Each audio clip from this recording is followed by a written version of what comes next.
Cristo. Desde Génesis 3 se nos prometió el nacimiento de Jesucristo. Como dice el versículo en Gálatas, cuando se cumplió el plazo establecido por Dios, cuando en el desarrollo de la historia de la redención de Dios estaba previsto, cuando llegó el momento propicio, Dios envió a su Hijo. ¡Qué maravilloso! Todo tiene su plazo, todo tiene su tiempo.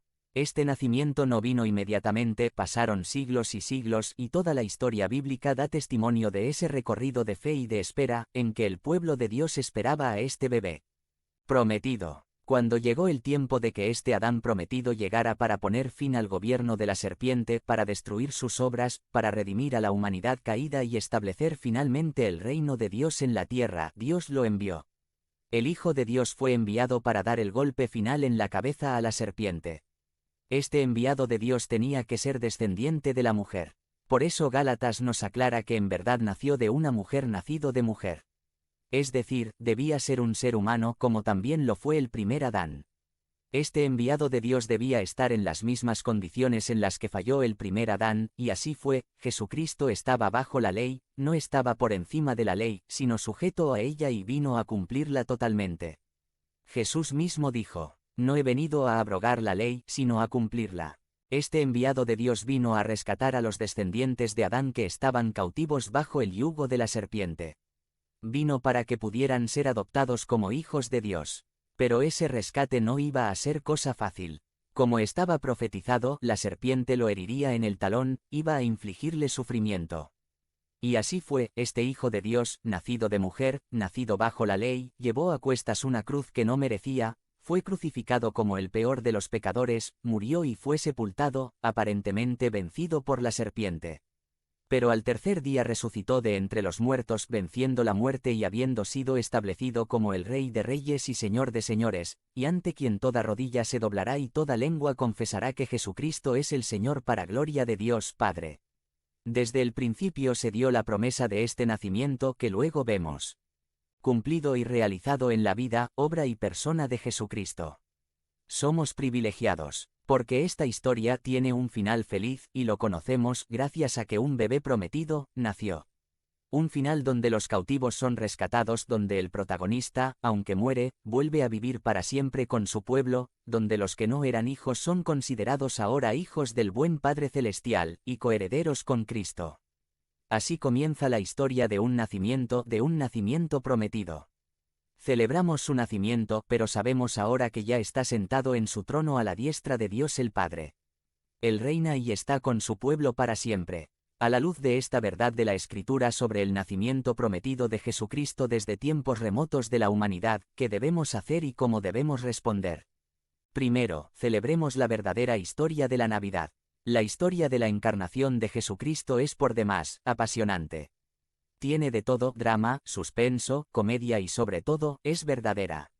Tus hijos y mis hijos no necesitan otra historia ficticia. La verdad es suficiente. Nuestros niños y jóvenes, más que nunca, necesitan saber que un día el Hijo de Dios nació, vivió, murió y resucitó para que nosotros podamos tener una relación eterna con Dios.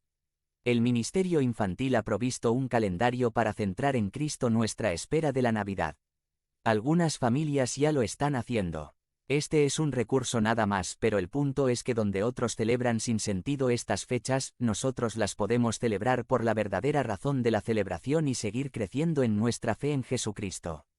Segundo, lo que hemos enfatizado hoy de este nacimiento prometido nos reafirma la convicción de que Dios siempre cumple sus promesas. A lo largo de toda la historia bíblica, el pueblo de la promesa se vio amenazado, menguado y hasta en peligro de extinción, pero el Señor siempre lo preservó porque el Hijo prometido llegaría a través de éste. Nuestro Dios es un Dios de promesas y de propósito, como ya vimos. Pero no solo se plantea propósitos a manera de deseos o anhelos que ojalá se logren, sino para Él, solo el pensarlo es lograrlo. No hay nada ni nadie que pueda resistir su voluntad. No hay poder alguno en el cielo y en la tierra que pueda evitar que el Dios del propósito cumpla lo que se propone en su mundo, en su reino, en su iglesia, en su pueblo, en sus hijos. El Dios que siempre cumple su propósito redentor en nuestras vidas es absolutamente digno de confianza. Siempre cumple sus promesas, siempre sabe de lo que está hablando.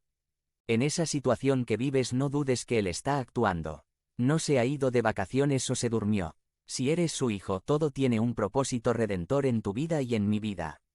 Pasamos tanto tiempo queriendo controlar lo que no podemos controlar, pasamos tanto tiempo queriendo cambiar las circunstancias que no está en nuestras manos cambiar. Pasamos tanto tiempo tratando de hacer que las personas hagan algo que queremos cuando no está en nuestro poder cambiar a nadie. Y esto nos consume, esto nos quita el sueño. Mi hermano, tenemos un Dios que cumple sus promesas y sus propósitos, un Dios que todo lo sabe y todo lo puede. Un Dios a quien nadie le puede estorbar para lograr lo que se propone. En esas cosas que están fuera de nuestro control debemos confiar en quien tiene todo bajo su control. Dios sabe lo que está haciendo aún cuando estemos sufriendo. Por eso, confía en el Dios que siempre cumple sus propósitos redentores en nuestras vidas por la obra de Cristo Jesús, que comenzó con este nacimiento prometido. Y finalmente, esta historia es tan maravillosa que no nos podemos quedar con ella solo para nosotros, debemos compartirla. Comparte la historia, comparte el Evangelio. Jesucristo nos envía a hacer discípulos y esta es la tarea principal que tenemos. A través de cada oportunidad de la vida cotidiana comparte el mensaje de la verdad con aquellos que te rodean.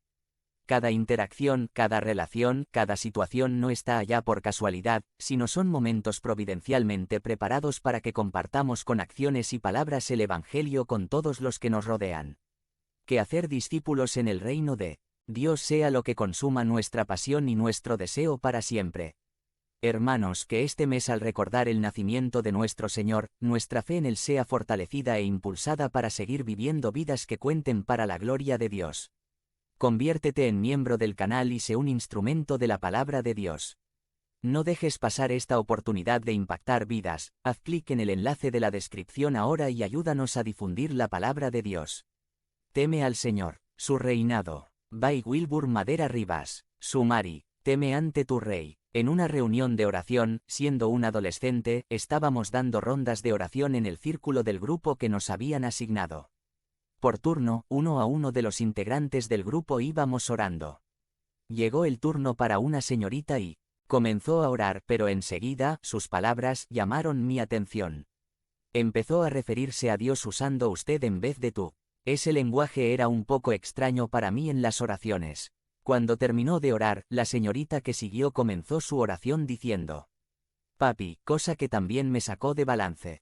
Yo estaba acostumbrado a referirme a Dios como Padre, no Papi. Me parecía algo demasiado confianzudo para mi gusto. Esta experiencia me dejó pensativo. ¿Quién estaba en lo correcto?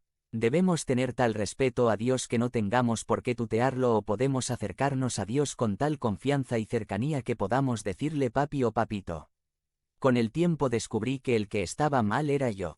Porque dado lo que conocemos de Dios como se ha revelado en la Escritura, ambas cosas son ciertas. Por un lado, no somos sus iguales. Él es nuestro Dios, nuestro Señor.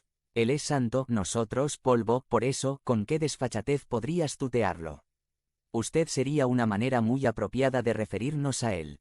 Pero, por otro lado, debido a su gran misericordia y gracia, Él se ha acercado, Él se ha hecho presente con nosotros, Él se hizo como uno de nosotros en la persona de Jesucristo y por su obra redentora nos ha reconciliado consigo mismo, de tal forma que podemos acercarnos con toda confianza ante su trono, y sentarnos en su mesa, como hijos, para decirle: Abba o Papi. Esta experiencia singular ante Dios en la que a la vez experimentamos temor y amor al mismo tiempo, reverencia y confianza al mismo tiempo, puede mejor ser entendida en la categoría bíblica del temor del Señor. Temor del Señor en la Escritura no se refiere únicamente a terror, pavor, miedo. Ante Dios, que quizá es lo primero que viene a nuestra mente cuando escuchamos la frase, y si hay momentos y contextos en los que es muy apropiado, sino cuando la Escritura habla del temor del Señor tiene un amplio rango o espectro de significado. Ese rango de significado, según el contexto donde se encuentre, va desde terror, miedo, estremecimiento, pasando por asombro, reverencia, devoción, confianza y llegando a adoración. Debido a la obra de Jesucristo, nosotros experimentamos el temor del Señor en sus últimas acepciones tales como asombro, reverencia, confianza y adoración. Dios ya no es inminentemente peligroso para nosotros porque Cristo enfrentó su furia por nosotros, pero eso no quiere decir, por otro lado, que nos olvidemos quién es Él y que es fuego consumidor y es algo terrible caer en manos de un Dios vivo y justo. Por eso y para dar una definición, aunque imperfecta, que sea funcional, podemos decir que el temor del Señor es una sumisión reverente de todo nuestro ser que conduce a la obediencia, confianza y adoración de nuestro Dios. Así es como experimentamos mayormente el temor del Señor aquellos que estamos en Cristo. Pero nunca debemos olvidar que Él es Dios santo, santo, santo y es fuego consumidor, juez justo en el cielo y en la tierra. Por eso este mes hemos estado explorando algunos salmos para seguir creciendo en el temor del Señor. Los salmos describen de muchas maneras muy vívidas a Dios, y con muchas imágenes nos hacen ver cuán maravilloso y asombroso es nuestro Dios, para que, al conocerlo más, le temamos más. Es decir, nos sujetemos reverentemente a Él de tal forma que le obedezcamos, confiemos en Él y le adoremos con todo nuestro ser. Los salmos son excelentes maestros del temor del Señor. Y hoy consideremos el Salmo 93 para seguir profundizando en nuestro aprendizaje del temor a nuestro Dios. El Salmo 93 inicia con una declaración que resume lo más importante del mensaje de este día. El Salmo 93, primera dice: El Señor reina. No es el único salmo ni el único lugar donde se hace esta declaración. De hecho, una de las imágenes más comunes y frecuentes que encontramos en la Biblia respecto a Dios es la de un rey en su trono y su corte en el cielo y en la tierra. Aunque es una declaración corta, tiene un profundo significado. Piénsalo, si es verdad que el Señor reina o el Señor es el Rey, entonces, inmediatamente tenemos que interpretar nuestra realidad con base en esa verdad. Si el Señor reina, entonces quiere decir que no reino yo, y eso a la mayoría de nosotros nos da problema porque nos comportamos como pequeños reyes en nuestro pequeño trono en nuestro pequeño reino. Y queremos controlar a todos los demás a quienes consideramos nuestros súbditos a nuestro servicio. Nos enojamos cuando no se hace nuestra voluntad y nos frustramos hasta la muerte cuando nos damos cuenta que no se obedece nuestra voluntad. En ese autoengaño de que nosotros reinamos, incluso vemos a Dios como el medio para lograr nuestros fines y nos enojamos con Dios cuando no parece estar cumpliendo el capricho de nuestra voluntad. Pero el salmista parte de la verdad de que es el Señor el que reina y no nosotros.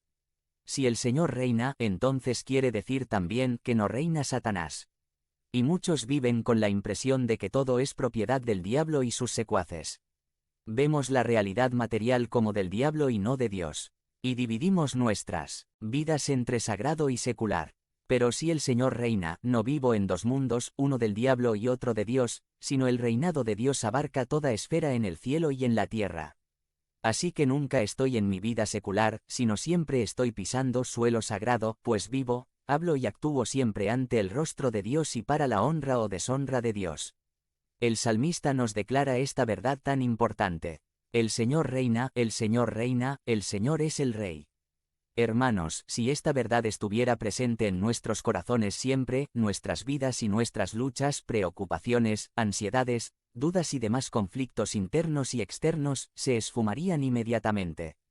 Por eso es muy importante abrazar cada día esta verdad.